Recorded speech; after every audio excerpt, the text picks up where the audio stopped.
आज हम BA second semester political science के paper political theory and concept के 100 मोस्ट इंपॉर्टेंट एमसीक्यूज करने वाले हैं।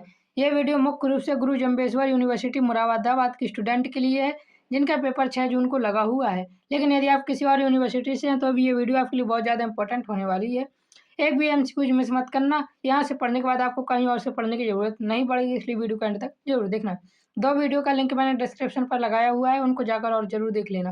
पीडीएफ के लिए टेलीग्राम पर मैसेज कीजिए, बिल्कुल फ्री में मैं आपको पीडीएफ प्रोवाइड करा दूंगा। चैनल पर नए तो चैनल को सब्सक्राइब जरूर कर लेना। चलिए बिना देरी के शुरू करते हैं पॉलिटिकल थ्योरी एंड कॉन्सेप्ट के मोस्ट इंपॉर्टेंट एमसीक्यूज को आज बिना देरी के। प्रत्येक एमसीक्यूज एक्सप्लेनेशन के साथ समझाऊंगा ताकि आपके ज़्यादा से ज़्यादा एमसीक्यूज यहाँ से कवर हो सकें और आपको यहाँ से पढ़ने के बाद कहीं और से पढ़ने की जरूरत बिल्कुल भी न पड़े। पहला क्वेश्चन हमारा दिया हुआ है, आधुनिक प्रजातंत्र किसे माना जाता है। Very very very important question है हमारा एमसीक्यूज का, तो इसका हमारा सही आंसर हो जाएगा प्रतिनिधित्व प्रजातंत्र को आधुनिक प्रजातंत्र माना जाता है। आधुनिक राष्ट्रों की जनसंख्या और आकार बहुत बड़ा है, इसलिए जनता स्वयं शासन करने के बजाय अपने प्रतिनिधियों को चुनती है और जो उनके लिए कानून बनाते हैं, तो इसे क्या कहते हैं, प्रतिनिधित्व प्रजातंत्र कहते हैं आधुनिक प्रजातंत्र को। क्वेश्चन नंबर दूसरा दिया हुआ है, प्रत्यक्ष प्रजातंत्र किस देश से संबंधित है। सही आंसर हमारा हो जाएगा प्रत्यक्ष प्रजातंत्र स्विट्जरलैंड से संबंधित है। स्विट्जरलैंड के कई राज्यों में आज भी जनमत संग्रह और पहल जैसे प्रत्यक्ष प्रजातंत्र के उपकरणों का उपयोग किया जाता है, तो प्रत्यक्ष प्रजातंत्र स्विट्जरलैंड देश से संबंधित है। क्वेश्चन नंबर तीसरा दिया हुआ है, प्रजातंत्र में अंतिम सत्ता किस में निहित होती है। वेरी वेरी वेरी इंपॉर्टेंट और पेपर में हर साल रिपीट होने वाला है, आपके पेपर में भी जरूर आएगा। इसका हमारा सही आंसर हो जाएगा प्रजातंत्र में अंतिम सत्ता जनता में ही निहित होती है। लोकतंत्र का मूल सिद्धांत लोकप्रिय संप्रभुता है, जिसका अर्थ है कि राज्य की अंतिम और सर्वोच्च शक्ति हमेशा जनता के हाथ में होती है। याद रखना, यह बहुत इंपॉर्टेंट है। क्वेश्चन नंबर चौथा दिया हुआ है, प्रजातंत्र का बहुलवादी सिद्धांत किससे संबंधित है। इसका हमारा सही आंसर हो जाएगा प्रजातंत्र का जो बहुलवादी सिद्धांत है वह लास्की, डहल और लिंडसे तीनों से ही संबंधित है। लास्की, रॉबर्ट डहल और एडीजी लिंडसे ये सभी बहुलवादी विचारक हैं जो मानते हैं कि सत्ता केवल राज्य में नहीं बल्कि समाज के विभिन्न समूहों में बटी होती है, और ये बहुवादी सिद्धांत के समर्थक हैं। ये तीनों ही याद रखना। क्वेश्चन नंबर 5वां दिया हुआ है, वेरी वेरी वेरी इंपॉर्टेंट है। ये भी पेपर में बहुत बार आता है, इस बार भी आपके पेपर में आने के चांस 100% है। जनता का जनता के द्वारा जनता के लिए शासन की परिभाषा किसने दी थी। तो ये लोकतंत्र की परिभाषा है कि जनता का जनता के द्वारा जनता के लिए शासन होता है। ये परिभाषा दी थी, याद रखना, अब्राहम लिंकन ने दी थी। अमेरिका के ये पूर्व राष्ट्रपति थे अब्राहम लिंकन। इन्होंने 1863 के अपने एक गोटिस वर्ग भाषण में लोकतंत्र की ऐतिहासिक और सबसे लोकप्रिय परिभाषा दी है। कब दी थी, तो याद रखना 1863 ईस्वी में अब्राहम लिंकन ने दी थी। क्वेश्चन नंबर 6 दिया हुआ है, उदारवाद का सर्वाधिक विकास किस देश में हुआ। तो इसका हमारा सही आंसर हो जाएगा उदारवाद का सर्वाधिक विकास इंग्लैंड में हुआ है। 17वीं शताब्दी की गौरव क्रांति और औद्योगिक क्रांति के कारण उदारवाद व्यक्तिगत स्वतंत्रता और मुक्त व्यापार का विचार सबसे पहले और सर्वाधिक इंग्लैंड में फला और फूला था। याद रखना, ये बहुत इंपॉर्टेंट है। क्वेश्चन नंबर 7वां दिया हुआ है, उदारवाद एक निश्चित सिद्धांत के रूप में किस शताब्दी में विकसित हुआ। सही आंसर हो जाएगा यह 19वीं शताब्दी में विकसित हुआ। यदि उदारवाद की जड़ें 17वीं शताब्दी लोक के समय में थी, लेकिन एक पूर्ण राजनीतिक और आर्थिक विचारधारा के रूप में आए 19वीं शताब्दी में पूरी तरह से विकसित हुआ था। क्वेश्चन नंबर 8 दिया हुआ है, इंग्लैंड में उदारवाद का प्रमुख प्रवर्तक कौन था। तो इसका हमारा सही आंसर है जॉन लॉक। इंग्लैंड में उदारवाद के प्रमुख प्रवक्ता थे। याद रखना, वेरी वेरी वेरी इंपॉर्टेंट है। ये स्क्रीनशॉट ले लीजिए या पीडीएफ के लिए टेलीग्राम पर मैसेज जरूर कर लीजिए। क्वेश्चन नंबर 9 दिया हुआ है, सत्ता शक्ति के प्रयोग का संस्थागत अधिकार है, स्वयं शक्ति नहीं। यह कथन किसका है। तो यह कथन भी बहुत इंपॉर्टेंट है। ये बियरस्टेड का कथन है। यह समाजशास्त्री रॉबर्ट बियरस्टेड ने शक्ति और सत्ता में अंतर करते हुए सत्ता को औपचारिक और संस्थागत अधिकार बताया था, बियरस्टेड ने। याद रखना। क्वेश्चन नंबर 10 दिया हुआ है, कानून बनाने और लागू करने की शक्ति किसके पास होती है। तो इसका हमारा सही आंसर हो जाएगा, यह शक्ति केवल राजनीतिक शक्ति के पास ही यह वैध अधिकार होता है कि वह पूरे समाज के लिए कानून बनाए और पुलिस न्यायालय के माध्यम से उसे लागू करवाए। क्वेश्चन नंबर 11 दिया हुआ है, very very very very important. यह क्वेश्चन भी हमारा बहुत इंपॉर्टेंट है। राजनीति जो वह है पर्यवेक्षणात्मक विज्ञान है, प्रयोगात्मक विज्ञान नहीं है। यह कथन किसका है। तो यह बहुत इंपॉर्टेंट है। ये लावेल का कथन है। इनका पूरा नाम ए.एल. लावेल इन्हें कहते थे। इनका मानना था कि राजनीति विज्ञान में रसायन या भौतिक विज्ञान की तरह बंद प्रयोगशाला में प्रयोग नहीं किए जा सकते। इसका अध्ययन केवल समाज के पर्यवेक्षण से ही किया जा सकता है। ये किसका मानना था? तो लावेल का मानना था, याद रखना, बहुत इंपॉर्टेंट है। क्वेश्चन नंबर 12 दिया हुआ है, साम्राज्यवाद पूंजीवाद की अंतिम अवस्था है, यह कथन किसका है? इसका हमारा सही आंसर हो जाएगा, यह लेनिन का कथन है। व्लादिमीर लेनिन ने अपनी प्रसिद्ध पुस्तक imperialism the highest stage of capitalism में बताया कि जब पूंजीवाद अपने चरम पर पहुंचता है तो एनर्जी बाजारों की तलाश में साम्राज्यवाद बन जाता है। ये लेनिन का कथन था, याद रखना। क्वेश्चन नंबर 13 दिया हुआ है, लेजिम शब्द का सर्वप्रथम प्रयोग किसने किया? तो इसका हमारा सही आंसर हो जाएगा, सिसरो ने लेजिम या लेजिटिमेसी यानी वैधता की शब्द की उत्पत्ति लैटिन शब्द लेक्टिमेसस से की थी, जिसका सबसे पहले प्रयोग रोमन दार्शनिक सिसरो ने किया था। तो यहाँ लेजिम का आशय लेक्टिमेसी या वैधता से है, जो कि लैटिन शब्द के लेक्टिमस से जन्मा है, याद रखना। ये क्वेश्चन नंबर 14 दिया हुआ है, निम्न में से कौन इस मत का है कि रक्त संबंध समाजों को जन्म देता है और कालांतर में समाज राज्य को जन्म देता है? क्या है कथन? रक्त संबंध समाजों को जन्म देता है और कालांतर में समाज राज्य को जन्म देता है। ये कथन कहा था मैकाइवर एवं पेज ने, याद रखना। और इनकी जो पुस्तक थी उस पुस्तक का नाम था the modern state. Question number 15 दिया हुआ है, सर्वहारा वर्ग की तानाशाही का विचार किस विचारक से संबंधित है? वेरी वेरी वेरी इंपॉर्टेंट है ये। तो ये कार्ल मार्क्स से संबंधित है। कार्ल मार्क्स का मानना था कि पूंजीवादी को उखाड़ फेंकने के लिए साम्यवाद से ठीक पहले एक संक्रमण काल आएगा जिसमें मजदूर वर्ग राज्य की सत्ता पर नियंत्रण करेगा, याद रखना। ये किसने कहा था? कार्ल मार्क्स ने कहा था। क्वेश्चन नंबर 16 दिया हुआ है, निम्नलिखित में कौन समाजवादी विचारक है? तो इसका हमारा सही आंसर हो जाएगा डॉक्टर राम मनोहर लोहिया एक समाजवादी विचारक हैं। यह भारत के एक महान समाजवादी विचारक थे जिन्होंने असमानता दूर करने के लिए सप्त क्रांति का सिद्धांत दिया था, और डॉक्टर राम मनोहर लोहिया अवध यूनिवर्सिटी इसी के नाम पर पड़ी है। क्वेश्चन नंबर 17 दिया हुआ है, राजनीति विज्ञान का परंपरागत दृष्टिकोण मुख्यतः किस पर केंद्रित है? तो इसका हमारा सही आंसर हो जाएगा, यह राज्य और सरकार के अध्ययन पर केंद्रित है, परंपरागत दृष्टिकोण। क्वेश्चन नंबर 18 दिया हुआ है, राजनीति विज्ञान किस प्रकार का विज्ञान है? तो इसका हमारा सही आंसर हो जाएगा, राजनीति विज्ञान एक प्रमाणिक विज्ञान है या और आदर्शवादी और सामाजिक विज्ञान भी है ये राजनीति विज्ञान।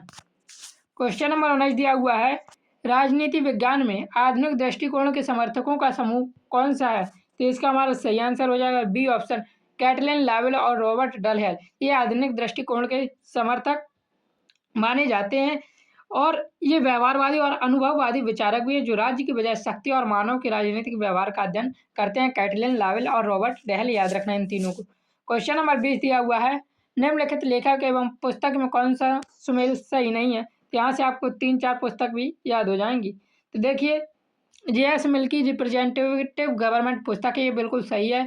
थॉमस हॉब्स की लेवियाथन पुस्तक है, ये भी बिल्कुल सही है। लेकिन मैकियावेली की एमाइल पुस्तक नहीं है। एमाइल जो पुस्तक है वह रूसो की है। एमाइल शिक्षा पर आधारित एक महान ग्रंथ है जिसे किसने लिखा है? रूसो ने लिखा है, मैकियावेली ने नहीं लिखा। और मैकियावेली की सबसे प्रसिद्ध पुस्तक, याद रखना, इनकी सबसे प्रसिद्ध पुस्तक है द प्रिंस, और जो कि पेपर में कई बार रिपीट भी हुई है कि द प्रिंस किसकी पुस्तक है, याद रखना। क्वेश्चन नंबर 21 दिया हुआ है, निम्नलिखित में से कौन सा कथन हॉब्स पर लागू नहीं होता है? तो इसका हमारा सही आंसर हो जाएगा, लोग अपना शासन नियुक्त कर सकते हैं, ये हॉब्स पर लागू नहीं होता है। थॉमस हॉब्स के दर्शन में एक बार जब लोग सामाजिक समझौता कर लेते हैं तो संप्रभुता निरंकुश हो जाता है, अर्थात राजा क्या हो जाता है? निरंकुश हो जाता है और जनता उसे बदल या हटा नहीं सकती है। किसका मानना था? तो हॉब्स का ये मानना था। क्वेश्चन नंबर 22 दिया हुआ है, निरंकुशवादी होते हुए भी हॉब्स आदि से अंत तक व्यक्तिवादी है, यह कथन किसका है? तो ये कथन था सैवाइन का, और ये कथन बहुत बहुत इंपॉर्टेंट हो जाता है क्योंकि ये हॉब्स से रिलेटेड है। हॉब्स का पूरा दर्शन व्यक्ति के स्वार्थ, आत्मसंरक्षण और सुरक्षा से ही शुरू होता है, भले ही इसका अंत क्या हो, निरंकुशता से हो अंत, ये सैवाइन का मानना था। क्वेश्चन नंबर 23 दिया हुआ है, किसने कहा था लेवियाथन का कटा हुआ सिर रूसो की सामान्य इच्छा है? तो इसका हमारा सही आंसर हो जाएगा, ये कहा था सीले ने ये कहा था, और इसे कई बार वॉन ने भी कहा है, ये शब्द याद रखना, लेकिन ऑप्शन के हिसाब से सीले हो जाएगा इसका सही आंसर। क्वेश्चन नंबर 24 है, कौन बहुलवादी चिंतक है इनमें से? तो सही आंसर हो जाएगा लास्की एक बहुलवादी चिंतक है। क्वेश्चन नंबर 25 दिया हुआ है, किसने कहा है कि राज्य एक दिन लुप्त हो जाएगा? तो ये कथन कहा था कार्ल मार्क्स ने कहा था, याद रखना, बहुत इंपॉर्टेंट है, वेरी वेरी इंपॉर्टेंट क्वेश्चन है ये हमारा। क्वेश्चन नंबर 26 दिया हुआ है, व्यक्तिवाद को किस अन्य नाम से जाना जाता है? सही आंसर हो जाएगा लेसेज फेयर के नाम से व्यक्तिवाद को जाना जाता है। क्वेश्चन नंबर 27 दिया हुआ है, पॉलिटिक्स पुस्तक किसकी रचना है? इसका हमारा सही आंसर हो जाएगा पॉलिटिक्स पुस्तक अरस्तू की रचना है। क्वेश्चन नंबर 28 दिया हुआ है, निम्न में से कौन एक राज्य है? तो इसका सही आंसर हो जाएगा उत्तर प्रदेश। देखिए यहाँ पे क्वेश्चन होना चाहिए निम्न में से कौन एक राज्य नहीं है। देखिए राज्य राजनीति विज्ञान में भाषा में राज्य वह है जिसके पास संप्रभुता होती है। तो फ्रांस, भारत और अमेरिका के पास संप्रभुता है। उत्तर प्रदेश के पास अपनी संप्रभुता नहीं है, इसलिए है राज्य नहीं है। तो क्वेश्चन होना चाहिए निम्नलिखित में से कौन राज्य नहीं है, याद रखना ये। क्वेश्चन नंबर 29 देखिए दिया हुआ है, आधुनिक युग में राज्य शब्द का प्रयोग सबसे पहली बार किसने किया? तो इसका सही आंसर हो जाएगा मैकियावेली ने क्या किया था? द प्रिंस में पहली बार आधुनिक पुस्तक में स्टेट अर्थात राज्य का शब्द का प्रयोग किया था। क्वेश्चन नंबर 30 दिया हुआ है, व्यवहारवाद का जनक कौन है? सही आंसर हो जाएगा डेविड ईस्टन व्यवहारवाद के जनक माने जाते हैं, याद रखना ये। क्वेश्चन नंबर 31 दिया हुआ है, जो राज्य अपने नागरिकों को अधिकतम सुविधाएं प्रदान करता है उसे क्या कहते हैं? तो उसे इसका सही आंसर हो जाएगा उसे लोक कल्याणकारी राज्य कहते हैं। क्वेश्चन नंबर 32 दिया हुआ है, कौन कल्याणकारी राज्य से संबंधित नहीं है? तो इसका हमारा सही आंसर हो जाएगा राज्य विहीन व्यवस्था कल्याणकारी राज्य से संबंधित नहीं है। कल्याणकारी राज्य में सामाजिक सुरक्षा होती है, जन कल्याण होता है और सभी को समान अवसर होते हैं। क्वेश्चन नंबर 33 दिया हुआ है, राजनीति विज्ञान का आधुनिक उपागम क्या है? तो इसका हमारा सही आंसर हो जाएगा व्यवहारवादी उपागम राजनीति विज्ञान का आधुनिक उपागम माना जाता है, याद रखना बहुत इंपॉर्टेंट है। क्वेश्चन नंबर 34 दिया हुआ है, व्यवहार का आधार क्या है? वो मतलब व्यवहारवाद का आधार क्या है? तो इसका सही आंसर हो जाएगा व्यवहारवाद का आधार अनुभववाद है। व्यवहारवाद उन चीज़ों पर आधारित होता है जिन्हें देखा, मापा और प्रमाणित किया जा सके, अर्थात उसे अनुभव भी किया जा सके। क्वेश्चन नंबर 35 दिया हुआ है, राज्य में कितने तत्व सम्मिलित होते हैं? तो इसका हमारा सही आंसर हो जाएगा राज्य में 4 तत्व सम्मिलित होते हैं। 4 अनिवार्य तत्व हैं, याद रखना, जनसंख्या, निश्चित भूभाग, सरकार और संप्रभुता। कौन कौन से 4 तत्व हैं? याद रखना, जनसंख्या, निश्चित भूभाग, सरकार और संप्रभुता। क्वेश्चन नंबर 36 दिया हुआ है, दैवीय उत्पत्ति सिद्धांत के अनुसार राज्य की रचना किसने की है? तो इसका सही आंसर हो जाएगा दैवीय सिद्धांत के अनुसार राज्य की रचना ईश्वर ने की है। क्वेश्चन नंबर 37 दिया हुआ है, नगर शब्द किससे संबंधित है? तो यह इसका सही आंसर हो जाएगा नगर शब्द प्राचीन यूनान से संबंधित है, ये याद रखना बहुत इंपॉर्टेंट है। और ये पूरा शब्द नहीं दिया हुआ, नगर राज्यों पूछा जाएगा नगर राज्य शब्द किससे संबंधित है, याद रखना। तो यह प्राचीन यूनान से। पॉलिटिक्स शब्द ग्रीक भाषा के पॉलिस से बना जिसका अर्थ प्राचीन यूनान के स्वतंत्र नगर राज्यों से होता है, तो याद रखना नगर राज्य शब्द का संबंध है प्राचीन यूनानों से। क्वेश्चन नंबर 38 है, राजनीति विज्ञान सर्वोच्चतम विज्ञान है, यह कथन किसका है? सही आंसर हो जाएगा ये कथन अरस्तु का है। क्वेश्चन नंबर 39 दिया हुआ है, किस सिद्धांत ने स्वीकार किया है कि राज्य युद्ध से उत्पन्न हुआ है?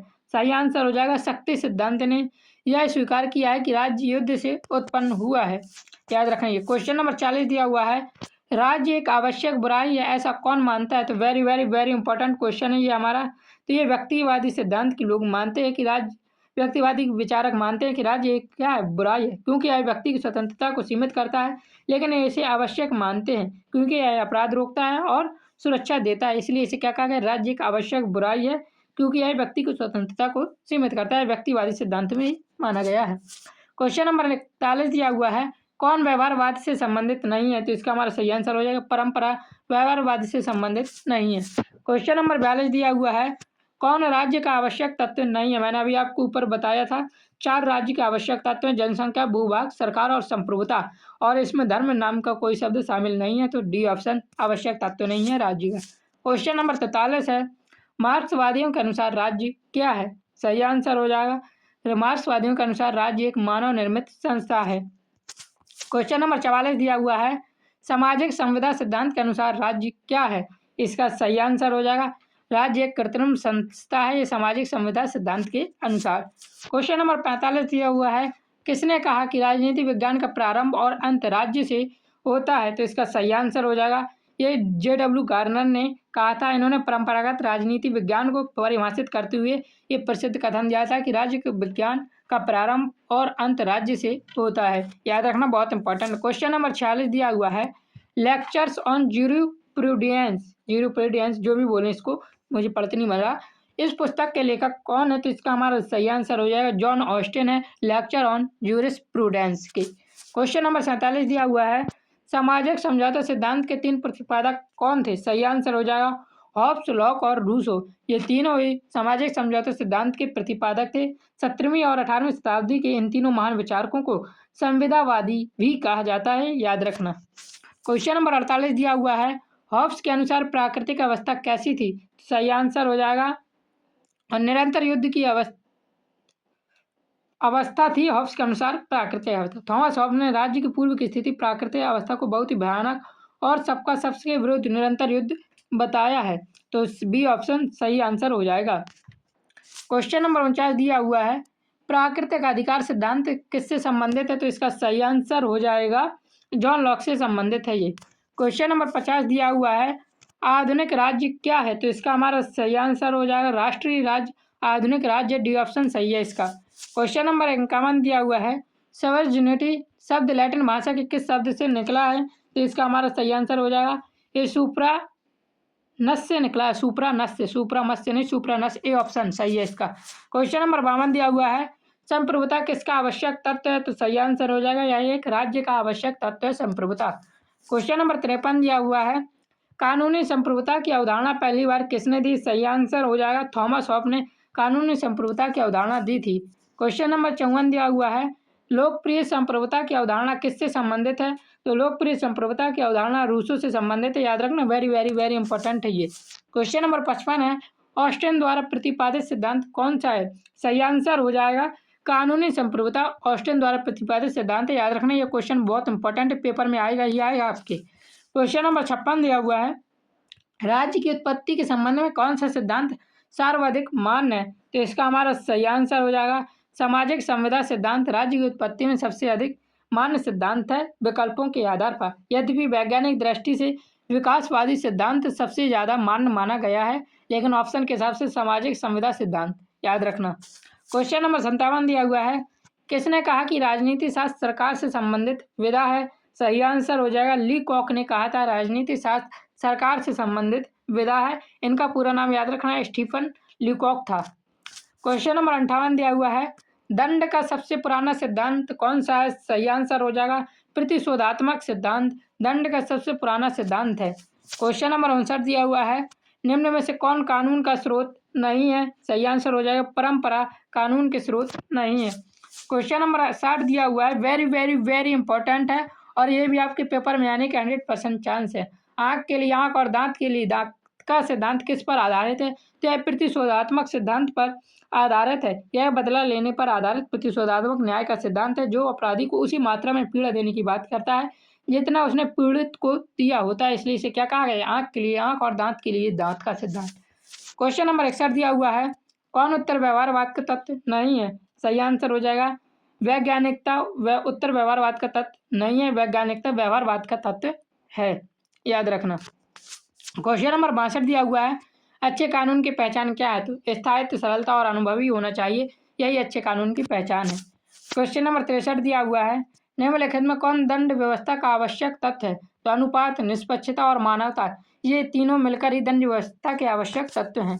क्वेश्चन नंबर 64 बहुत इंपॉर्टेंट क्वेश्चन है ये हमारा, इतिहास बीती हुई राजनीति और राजनीति वर्तमान इतिहास है, यह कथन किसका है? तो याद रखना, ये कथन कहा था सीले ने कहा था। भारतीय विश्वविद्यालय में इसे सीले के नाम से पढ़ाया जाता है, यद्यपि इसके मूल लेखक एडवर्ड फ्रीमैन है, याद रखना कौन है? एडवर्ड फ्रीमैन है। और इसे क्या कहा जाता है? भारतीय इतिहास में इतिहास बीती हुई राजनीति और राजनीति वर्तमान इतिहास है, यह कथन सीले के नाम से पढ़ा जाता है। क्वेश्चन नंबर 65 दिया हुआ है, किसने कहा कि राजनीति विज्ञान शक्ति का विज्ञान है? इसका हमारा सही आंसर हो जाएगा कैटलिन ने कहा था राजनीति विज्ञान शक्ति का विज्ञान है। क्वेश्चन नंबर 66 दिया हुआ है, स्वतंत्रता बंधनों का अभाव है, यह कथन किसका है? Very very very important question है, यह कथन जो है वह सीले का कथन है कि स्वतंत्रता बंधनों का अभाव है। क्वेश्चन नंबर 67 का है, किसने कहा था कि आर्थिक समानता के बिना राजनीतिक स्वतंत्रता एक भ्रम है? तो यह कहा था GDH कोल ने और लास्की ने कहा था, ये दोनों ने कहा था, तो पी और सी ऑप्शन इसके दोनों सही है। इन दोनों समाजवादियों का मानना था कि यदि कोई व्यक्ति भूखा है तो उसके लिए वोट देने की आज़ादी का कोई महत्व नहीं है, अर्थात राजनीतिक स्वतंत्रता का कोई महत्व नहीं है।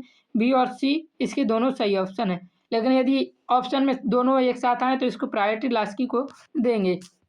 क्वेश्चन नंबर 68 दिया हुआ है, विधि संप्रभुता का आदेश है। यह कथन किसका है? सही आंसर हो जाएगा, ये कथन ऑस्टिन का कथन है, विधि संप्रभुता का आदेश है। क्वेश्चन नंबर 69 दिया हुआ है, किस विचारक का मानना है कि स्वतंत्रता और समानता पूरक है? सही आंसर हो जाएगा, लास्की का मानना था स्वतंत्रता और समानता एक दूसरे के पूरक हैं।